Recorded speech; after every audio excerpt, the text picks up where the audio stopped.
Hi, it's Peter Kim, And this is Unji Kim. and we're Two Kims One Pod. Thank you for coming back. We are alive. We are well. We've made it. I don't know about well. We're alive. We've made it. We survived. You sound barely alive. Wow. I mean- Unji was sick with what? It might be this new COVID. I feel like you had the new COVID because did? I've never. Because you haven't been out for the count like this ever. No. I mean, not even with the original COVID, I wasn't like this. I know. I'm like, what the fuck? Yeah, I don't know. It's Wow, really wild. It took you out. How are you feeling? I feel like really relatively fine. Like there's like Okay. sort of some whatever residual. I mean, should I have gotten tested? I didn't even occur to me to get tested for COVID, honestly. Oh. I mean, I'm assuming if it knocked you out like that, you know? Yeah, Anyway, maybe. so you had a burning fever as Los Angeles has been burning to a crisp. I am safe. I'm okay. I'm away from the fires. I joke that I don't make enough money to be near nature. So You're there's a close to silver all the lining. exits, yeah. Oh yeah, baby. I am suburban sprawl, honey. I mean, how is the air by you, though? Bad. Absolutely terrible. I was going to say. Well, actually, no. It's not perceptively bad, which is the problem. What do you mean it's not perceptively bad? Like when the fires were originally raging Tuesday, Wednesday, Thursday, the air was thick with smoke Right. and like haze, so you could literally see ash falling from the sky, Jesus like it was Christ. snowing on Christmas morning. Right. So most people stay out of that atmosphere because there are physical ways to tell that it's bad: the smell, the thickness, whatever, hard to Right. breathe, etc. The irritants. Right now- Yeah. Right now, the thing that is most polluting our air are the like microparticles that are in the air that are going into our bloodstream through our lungs, creating irreparable damage. But It's like the first price responder of shit. living near Tinseltown, yes, where the magic happens. Yeah, baby. I mean, it's really wild. When did you get? Wild. When did you get back? This morning. So for those of you who don't know, I escaped out to Palm Springs, where the AQI was drastically different. I believe it was like an alarming 20 or something like that, whereas here it was 265. Okay. I mean, So, it's 34 here, so. There you go. And what's your excuse? Yeah, nothing. Okay, it was 20. Palm You were Springs there was beautiful. as always. As always, I was there. I was supposed to be there this weekend for the Palm Springs International Film Festival, but obviously because of the fires, I went Right. out a little earlier and did my thing. I felt a little weird being out there, to be honest, because it's a little like tone deaf. It felt. Right. I mean, because You know? the industry, parts of the industry are. It feels psychotic because like parts of the industry are okay.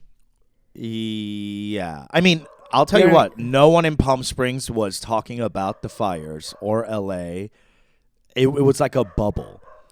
They weren't Everyone even. was just like, There were a lot of LA people there, and all the LA people there, you could see each other. You're just like the sunken faces of like, I got out, Yeah.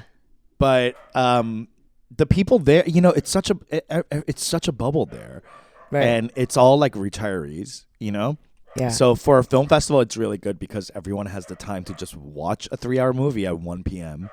on Sure. a Tuesday. So It was- like it's, crowds wait, so were a 3-hour amazing. movie? You watched a 3-hour movie? You watched The Brutalist? I mean, no. I Okay. mean, these people are watching crazy long movies. They're festival geeks. Sure. And they're international films, too, which is like, oh, my God, how many subtitles can I read? But it was fantastic to just get out of the city and lost in something not stupid, I would say. It's not stupid. Something that I felt frivolous compared to what, my hometown or like my town was going through. But at the same time, I'm like, what can I do? You know what I mean? Like, Right. I don't know what to do. Be just stuck in my house running the air filter you got me in 2020? Like, Yeah. that thing is running strong, baby. I mean, it was like the whatever, I filtered for like the best, because because it was during Yeah. that time. Yeah, that's when you sent it to us. Yeah, it was really bad. Another Yeah. fire season. Like, it was kind of crazy. This there one is is nothing like anything I've seen since I moved here. It is. Nothing. I think that's part of the way that people are blocking off parts of their like heart, because it is so immediate, and it's like such a. It's because, heartbreaking. It's heartbreaking because I can't even, when I'm thinking about like how to help or like send funds and do all this stuff or send packages to people that I know in LA that are in like different situations, it's like, well, how would it even get there? Like how are, you know what I mean? Like, what would like, is it good to have the UPS driver drive? You know what I mean? Like, all of it felt so insane. None of it feels like it. None of this is precedented. How about that? We are in uncharted waters, and there's misinformation everywhere. Like half the people are saying be outside, half the people are saying stay indoors, half the people are saying help your neighbor, half the people are saying don't inundate the help. Like it's just like it's so much. I believe everyone's doing exactly how much they can, and LA is showing up for LA. Yeah, as is absolutely. the world and country for sure. Yeah. Except for those people who are like, we're gonna withhold your federal funds until you've been hearing all this, right? It's wild to me the way that the fire has been politicized. I'm just like, everything nowadays, like literally everything is like. But this is an act of nature. You know what I mean? They were blaming DEI hires, firefighter hires. They were like, oh, these color people don't know how to put out fires. Dude, it was crazy. Like, and I wasn't even aware of this until I went to my in-laws, and I was like shocked. And then I had to take a minute because I felt my face getting hot. Hot? Oh hot. My God. And then, given my voice and everything. So I'm already like, oh my God. So it's like everything's coming out like crazy sounding, Yeah. And then that's when I realized the misinformation that was happening on the conservative end regarding all the DEI stuff, the water, the budget, like the budget, Karen Bass. Yes, like all of it. I just had no idea because, I'm watching it. It's an act of nature, right? Like this is that's what they're saying. Right? Yeah, it's like at least the first one was. Yes, for sure. But I'm just saying, like it's the hand of God. This is so how it. Well, it makes sense that they think God's taking their side. Well, there's a lot. Yeah, there's a lot of like crazy stuff. Like, oh, Diddy's getting rid of all the evidence. Yeah. Are you burning serious? down Jamie Lee Curtis's house? Dude, are you serious? By burning down Spencer and Heidi's house? You think that's the evidence that he's? You guys, this is a tragedy. Yeah. All right, like I get it. None of us are serious people, and we all go on TikTok to make our little jokes. But if you find yourself being politicized,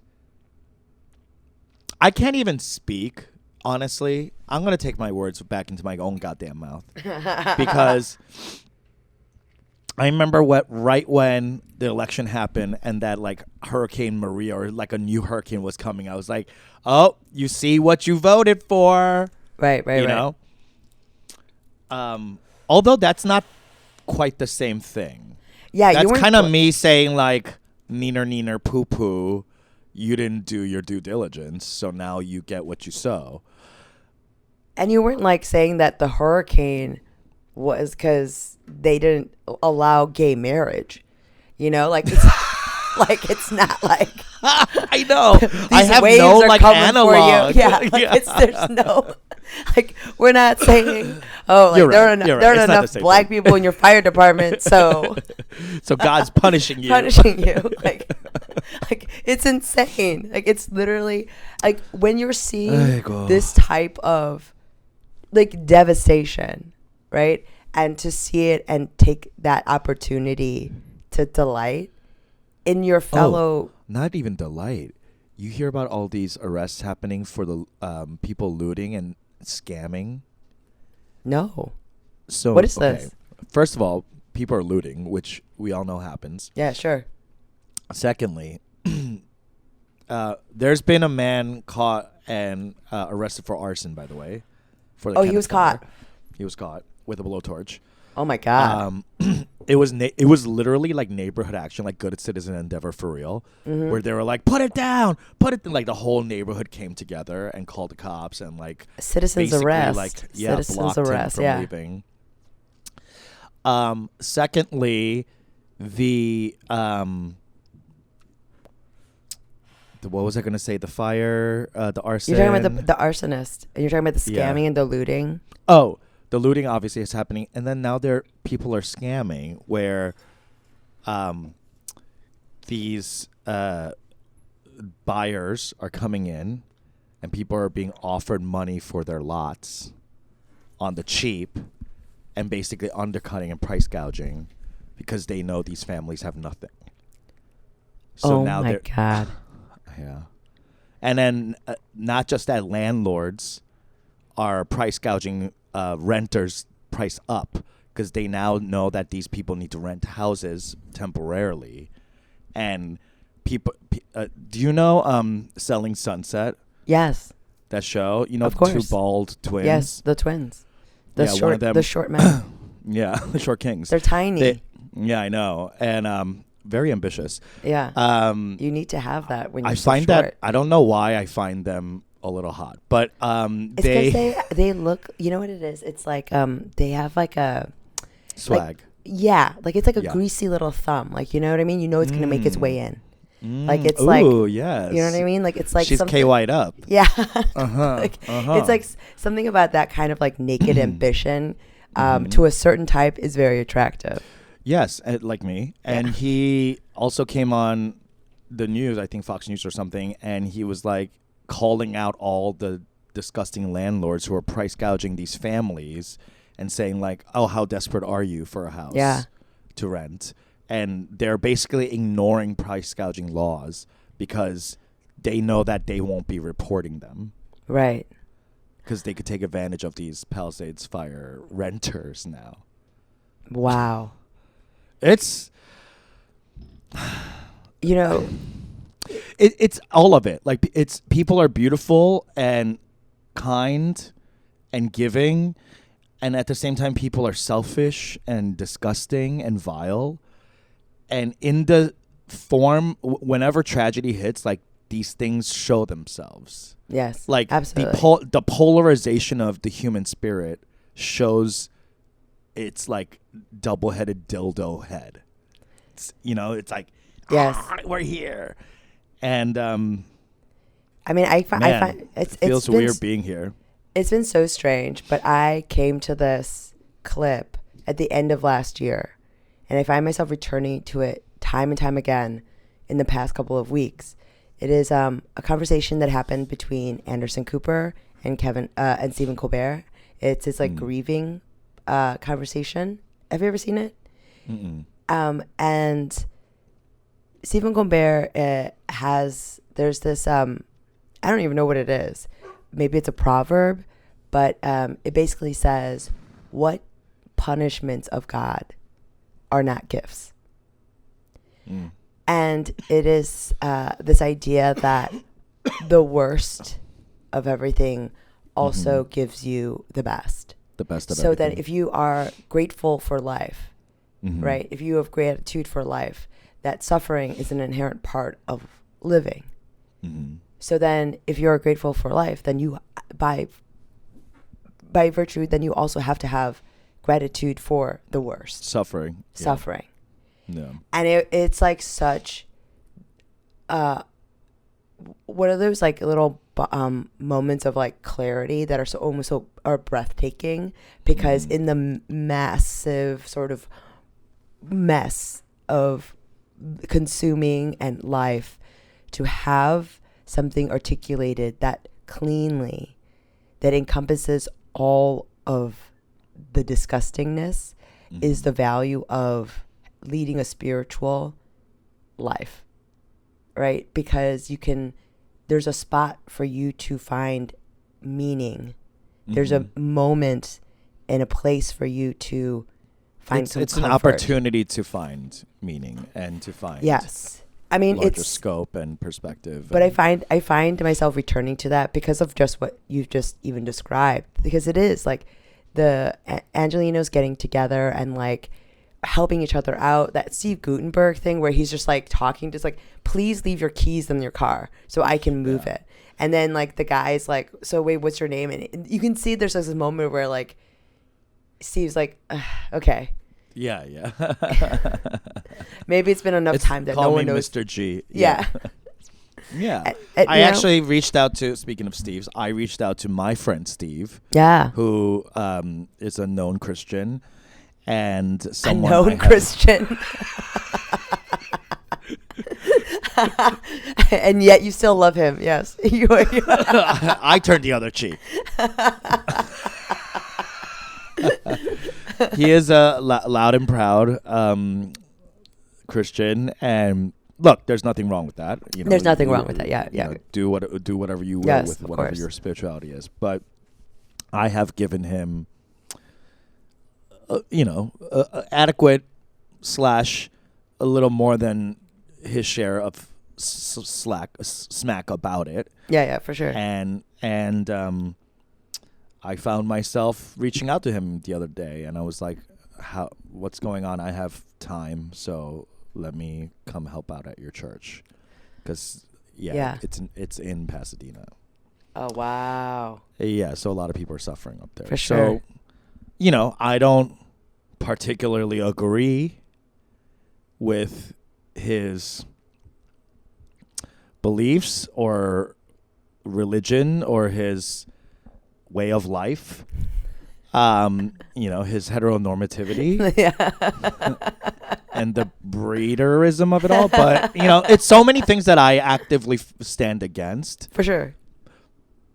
And at the same time, in this time of great tragedy, I find myself wanting to connect and wanting to help. And that's what they say usually is like when you're going through a hard time, the best thing to do is help someone else. Absolutely. And it really does shift perspective away from your own sadness and your own like woe and your own like despair, because you realize that you are not you are we. Of course. It's more than you. And it's the sharing of the burden of it all. So like, anyway, all that to say, if I can reach out to a born again Christian that I used to live with, you can do something. You can do something. You know what I mean? Like, there's many gradations of help. You too can make a change. Yeah. As long as you're tolerant of the Christians around you. I mean, like, it's like, it has been And I would say this about anyone who is, it's not about the Christianity. It's about the, like, religion of it all. But whatever. I digress. Yeah, I mean, the rigidity that is required in a certain type of faith, for sure. Faith, yeah. Faith, yeah. So, but I mean, like, the part of the thing about, like, the value of understanding service, I think, is, even last time we spoke, Peter, when you were talking about how the fact that the movie, like, was affecting others, right? That it was the first time. Like, even as artists, we do sometimes, I think, get wrapped up in our own voice and like what we want to, and we forget that everything we do is contingent upon someone liking it, and it making someone happy and affecting them. And we are also in service always, right? Like, whether it's to the muse, our talent, the whatever, but also ultimately to those who are maybe suffering, maybe lost, and feel seen by something that we say or do.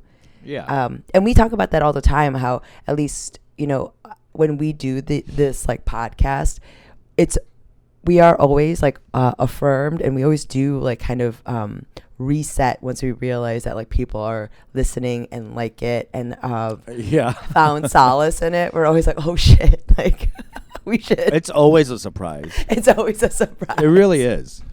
But it's always like always feels important, and it's like very validating to us in a way that's like, right, we are also in service. It's good for us to remember that. It does, and it makes me like that that fan who knocked on my karaoke window door Yes.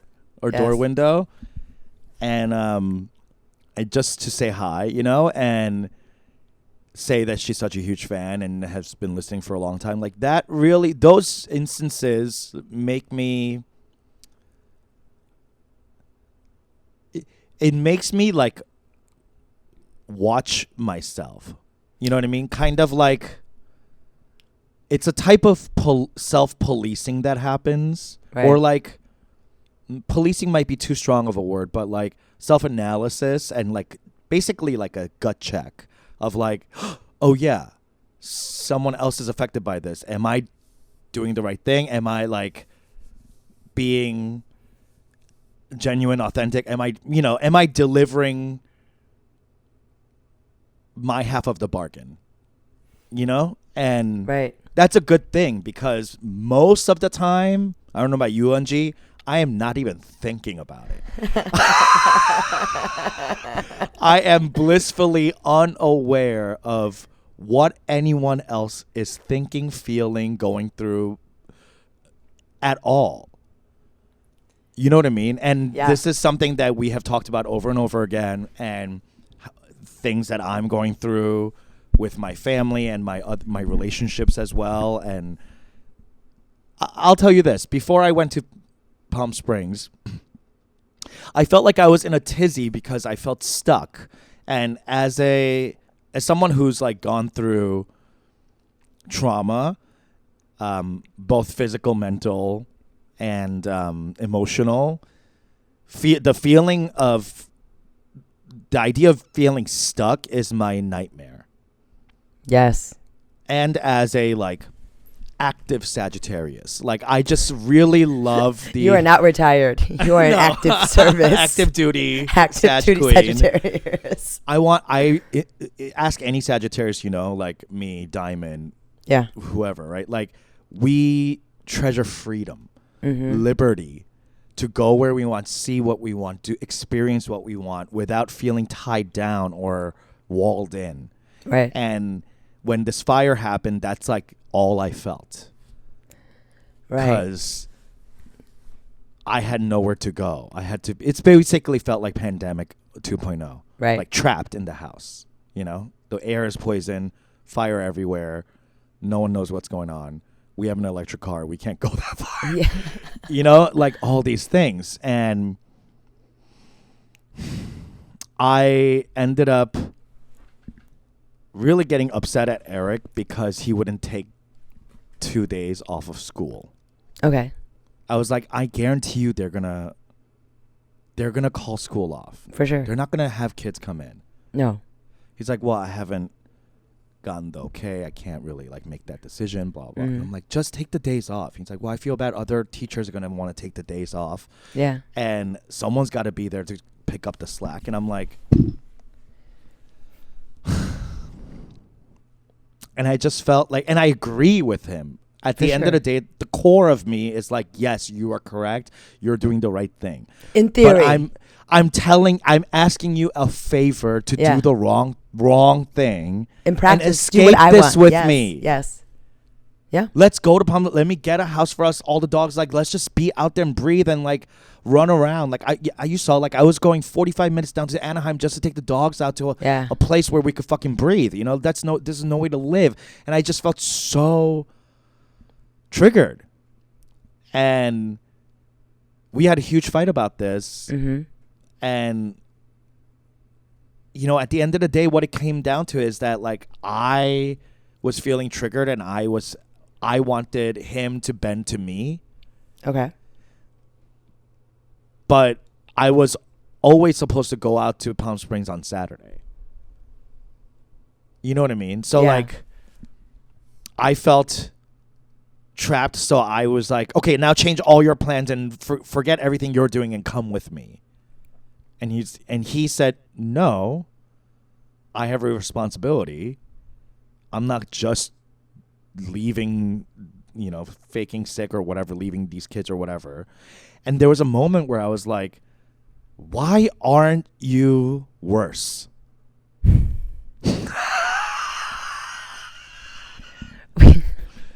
Why aren't you a worse person?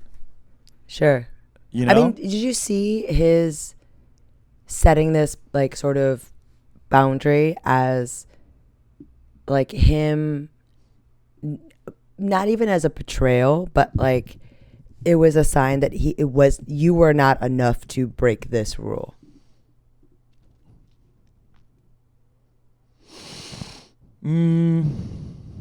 My mind didn't go there. I didn't go into like, oh, you don't love me enough. Sure. No, I didn't go there. It was more like,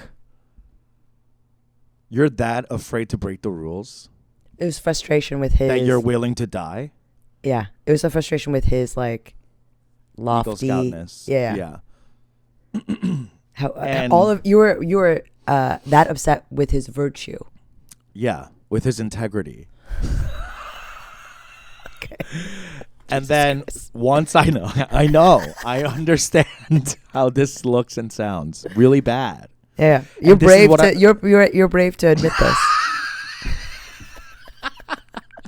Hey, this podcast, if nothing else, has been honest and cancelable since day one. All right? It's Nothing's true. being hidden here. No, he's true. But I finally like came to terms with like, oh, this is not a him issue. It's a me issue. Right. Like, I'm feeling away. And I'm trying to control our situation for us in the guise of like, hey, don't you want to live? Yeah, like the most chill kind of reasoning, you know?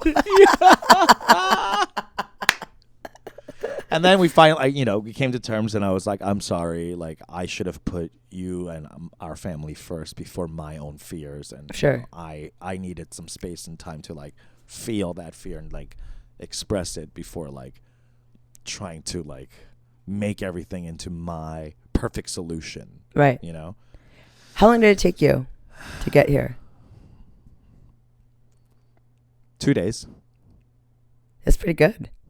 I know. I'm getting better. I really am. Like, in my age, Yeah. I'm getting faster at noticing, stopping, all the tools like Right. breathing, and So you breathe through it, you noticed, you clocked. Like, I mean, I clock. I That's a ask second day- myself, that's- like, what do you actually? but this what's is second day actually shit, bothering you? right? Because that first day is you still being actively I'm pissed. pissed, right? But this is happening in the. I'm not making eye contact. Yeah, for sure. We're watching a movie angry together. Oh my God. Oh, It really got me going. It's like when you can really like tell someone that you're pissed at them wordlessly, honey, that's I'm getting gold medals.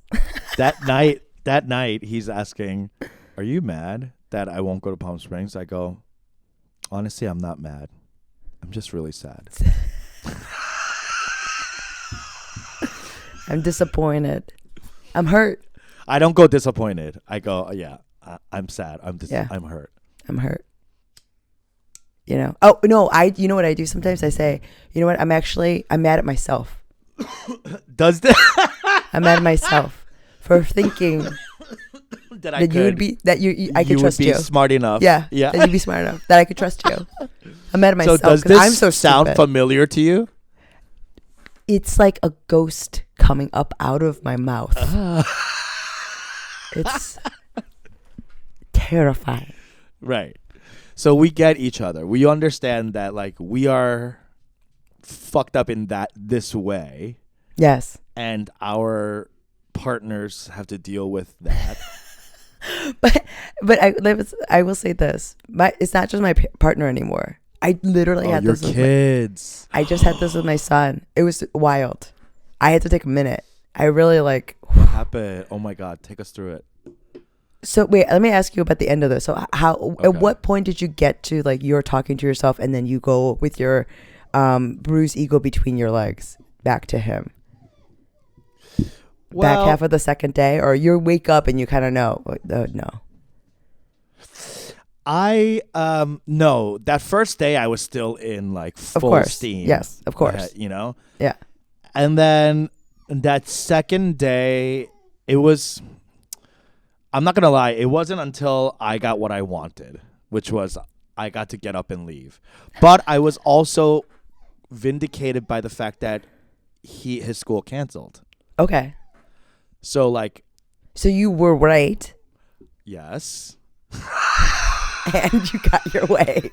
Yeah. You're really That's incredible that you only came then around, Peter. What a big learning moment for you. So glad you brought it up. Well, I mean, Again, very brave. What?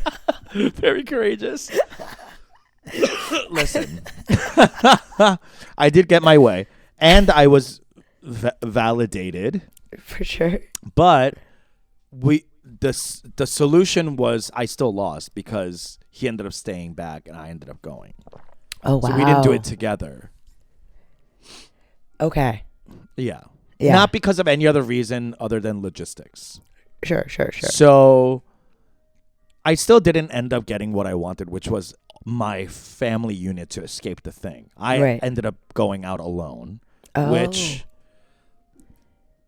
it wasn't the best. It's kind of, again, you know, I was in a weird place of like, do I enjoy this? Do I let go? Do I like just like turn around, put shades on and like soak in the sun of Palm Springs? You know what I mean? Like it just all felt so complicated and layered in a bad way of like, these like silver daddies are coming up to me who like survived the AIDS crisis and racism and from the South and all of this and not being accepted by, you know, their people, and finally seeing this movie and crying through it and then coming up to me and being like, thank you for being in this movie and making it. Oh my God, yeah.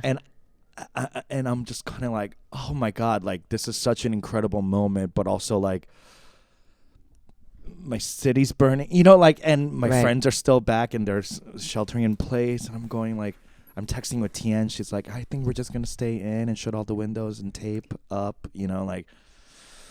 Wow. Yeah. And then I met up with Poonam. Poonam was out there.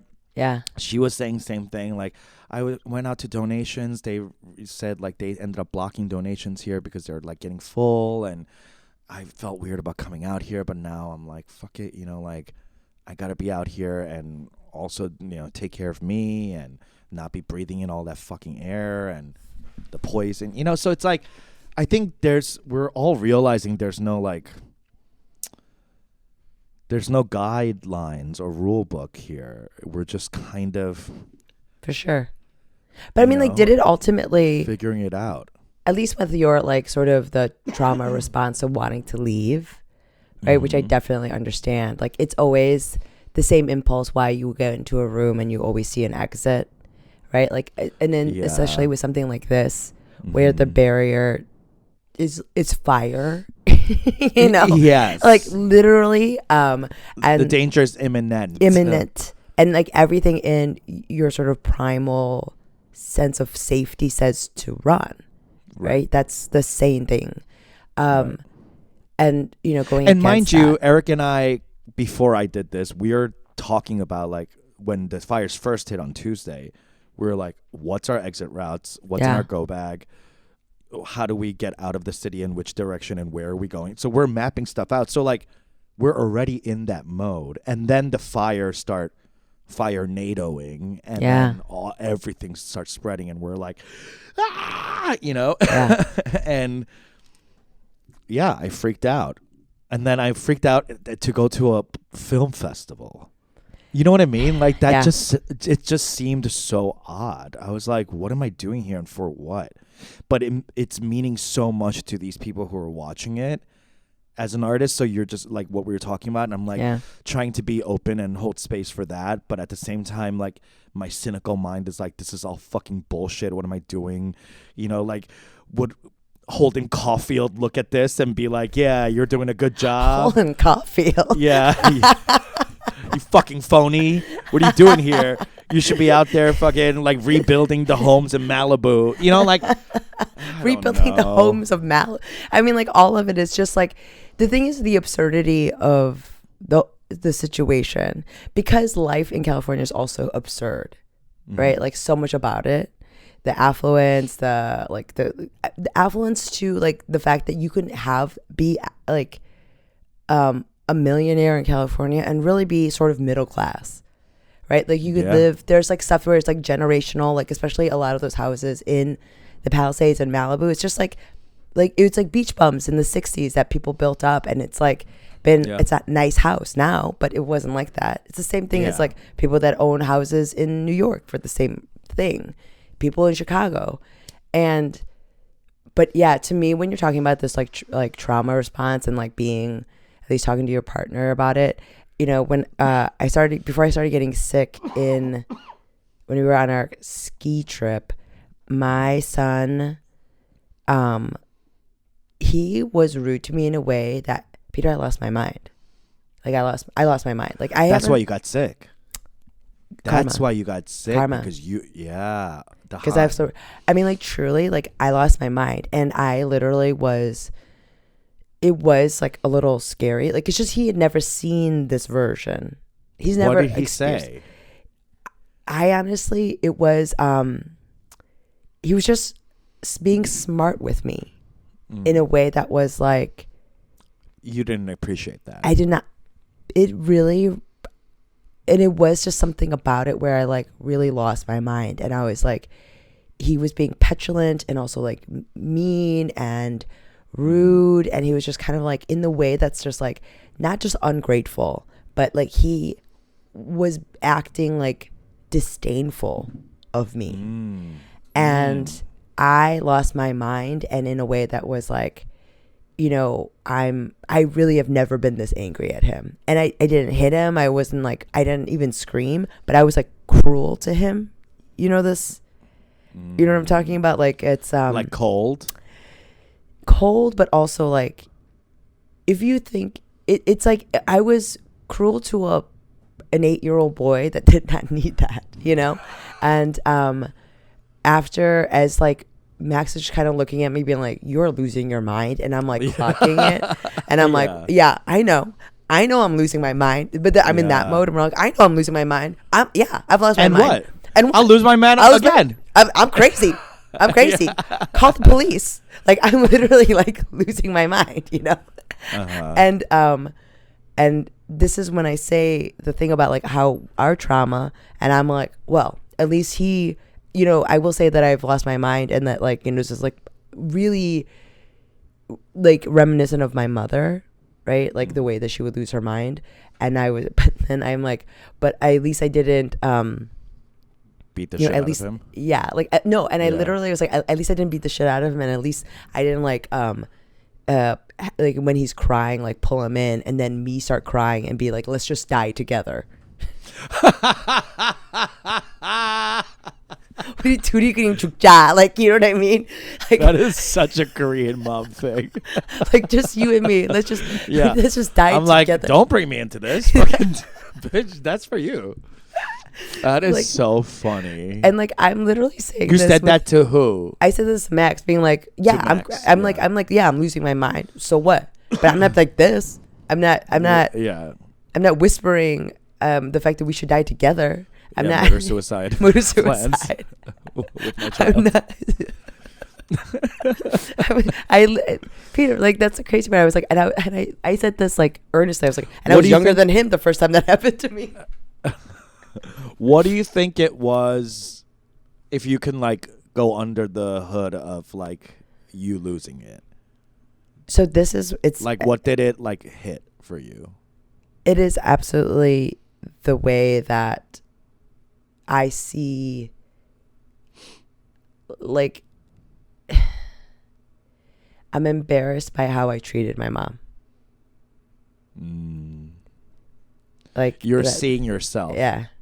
And then like seeing like and feeling like how I'm feeling angry for my mom. Do you know what I mean? Like feeling that heat. Because if I didn't have that experience, I'd be like kind of, you know, like what a shut up. You know what I mean? Like, you're being annoying. Like, kind of treating it the way that an 8-year-old should be. You know what I mean? Like, where that belongs, the weight of that. But because of all of it, like, there's something about it that really, because of the disrespect and how, you know, the feeling, because I remember the disrespect I felt. Yeah. You know, like, and but the thing is, there's a part of it where I'm like, that the part that feels so crazy to me is that, like, the disrespect I felt for, and I mean, you know this, it's just like, we were doing stuff for them. They were not acting as adults in our lives, right? We were the ones that are, like, filling out forms and this, and, like, you know, there's, like, so much of this parental role that we're taking on, and we feel that burden. And so that's like the root of some of, like, the disrespect, right? Like, you can't totally. Yeah. I wiped his ass like a year ago. You know what I mean? Like, what are you talking about? So, like, that's the part where I really, like, I get insane. And then I had them leave, and I had to listen to this, like, podcast, and it's about his parental way. It's like a TED Talk about parenting. It was about resolution and how, you know, you just need to apologize, like, without anything else. Just be like, I was wrong. I was wrong, and I have, like, I lost my temper, and you cannot couch it in, like, and I wouldn't have lost my temper. Yeah, if you were such a little bitch, like, you know, you can't say it like that. Like, like, it has to just be like, it has to be a separate conversation. Yes, absolutely. Yeah. So it's just like me owning up to my losing my temper and how I treated him, and apologizing for that, and only that. And, you know, there's this point in the podcast where she's acknowledging the fact that some parents are going to feel like it's too late, right? Like, my kid's too ungrateful. Our relationship is not like that.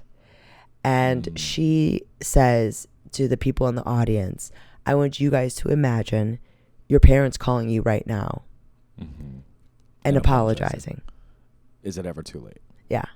Right.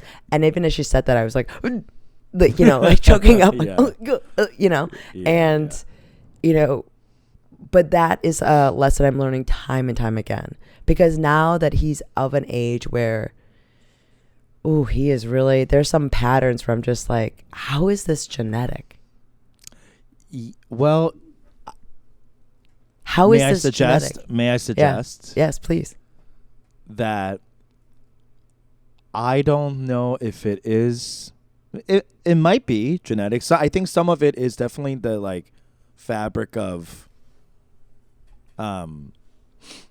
ancestral shit. But particularly between the things you're noticing in your child and you, I would posit that we are unaware that we are being perceived so insightfully that they are seeing right through us, and not just seeing to judge, but seeing to copy. Oh, chingoro. Like, that's so...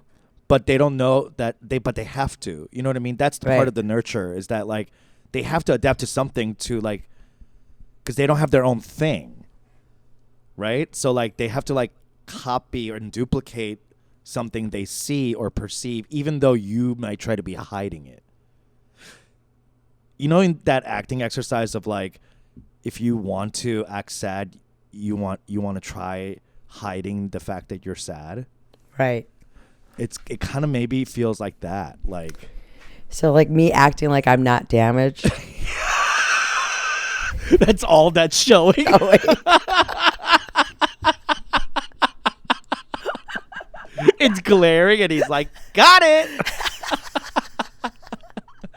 And I say this only because I catch myself reacting to my dogs a similar way. Yeah. Even using similar verbiage my dad would say or my mom would say. Isn't it crazy? It's in our it's like grooved in our reptilian. And This it's goes it's- back. By the way, someone commented about the native tongue thing. Yeah. And I think there is something there about that. Like Oh, that that's fucked me so up for grooved days, in. Peter. Like I was also, I didn't tell you this, but I was like, what the fuck? You can't bring that shit to the pod, like unannounced. Like you gotta, like I don't know if anybody was watching it on YouTube. Like you literally see my mind being blown. Like I'm not ready for that. Like what the? I thought about it. I've thought about it a lot since. What are you talking about? I think about it every day still. Yeah. I'm like, how do I? Because I'm meeting with that Korean, yeah. that first Korean therapist, Uh-huh. and I am going to ask her to speak Korean. Does she? It doesn't sound like it by her English, because Okay. you know when you like can tell. Yes, there's with like, the am versus core.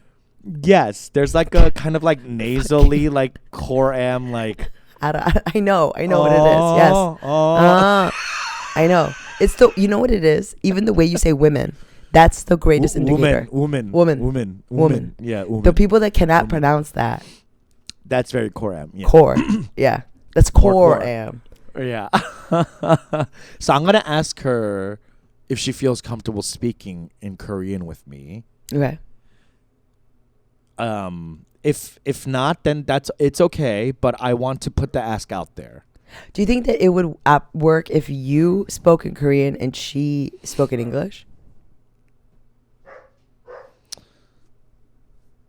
Huh. Interesting. So if I was like, Because the thing is, Peter, is even if her Yeah. Korean is good enough to do it, if it's not great Korean, you're going to be Good. annoyed. I'm gonna be annoyed. Yeah. You're right. You're right. So like I'm yeah, I know. I'm chasing a weird dragon here. You know what would even you know what would really work? A Korean movie that deals with my specific trauma. Okay. Let's put it out 'Cause- there. Cause that at least like you can do it like as a, you know when you read books and stuff, you know. Yes, and by you're like- proxy, of course. Yeah, you Yeah. hear by proxy. Yeah. So like maybe there's something there, but like I mean, I Joy don't know Lit if- Club I did don't- that for me. oh, I- I mean, Waverly.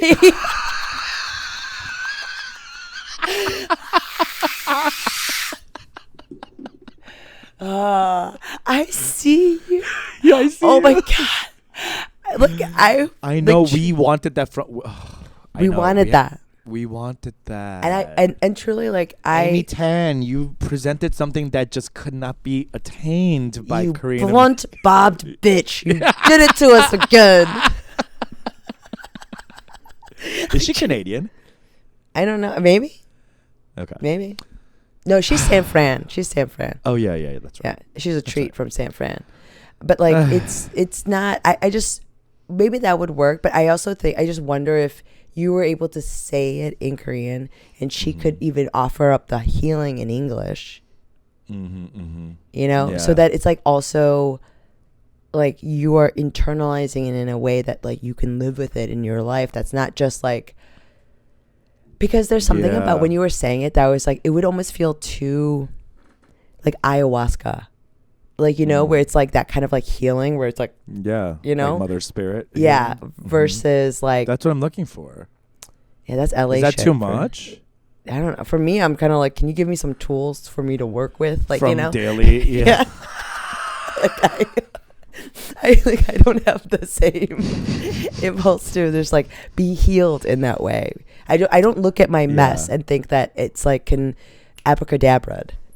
It feels like I don't. No, yeah. I don't know if it could be abracadabra, but I would like it to be a more efficient and speedier process. You love efficiency. I do. You really do. You're just always. It's just taking a little too long. It's taking. a little I too know. long. It's like that divisible thing. You're just like always. I know. I absolutely. want- I do. I wonder. But there's like when you're talking about with your dogs, even like seeing it, like it is. Can I ask, like, what is it that do you think that triggers you? Like, what is the feeling when those words come out of you? Like, what's the thing? Because for me, it is disrespect. It is my lack of authority or control. It's control. It's like feeling out of control. Okay. Like where like they're doing what they want and not listening. Yeah. Yeah. Yeah. It's so funny because like for you it's lack of control, and I perceive the exact same thing as disrespect. Yeah, I bet if my dogs had a linguistic ability and we were able to communicate, I would also internalize that as disrespect. Yeah. But because they are animals, I only think of it as like I don't have control over this thing. I'm telling I'm telling you right now, even if it was animals, I would interpret it as disrespect. Like you're talking, I'm imagining it right now. I mean, that makes sense because that's the curse your mom put upon you. Yes. You know what I mean? She was like, one day you're gonna feel this. You know, and she got me. She got me. That's that Baba Yaga. Yeah. That's. Oh damn! Anyway, my brother just showed up with Kaibichin, which is the best thing to ever really say on the end of a podcast. So I gotta go eat. But I love you guys, and I love you, Unji. Feel better.